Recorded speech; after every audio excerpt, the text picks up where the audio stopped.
Lajme, aktualitet, argëtim, horoskop, telenovela, showbiz, të gjitha në Metropol.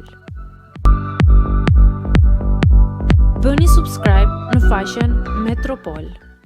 Je idhulli im, Zeqenet Caushi lëshon veten ndaj Altin Dumanit.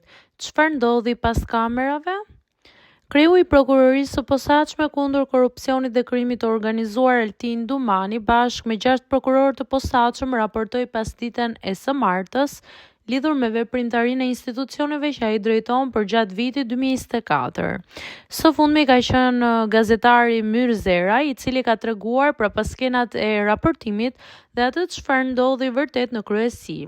Sipas tij, ndryshe nga vitet e kaluara, Dumani dhe përfaqësuesit e SPAK nuk u shfaqën në ambientet e kryesisë përpara orarit zyrtar të raportimit, duke shmangur kështu çdo kontakt me përfaqësues politik.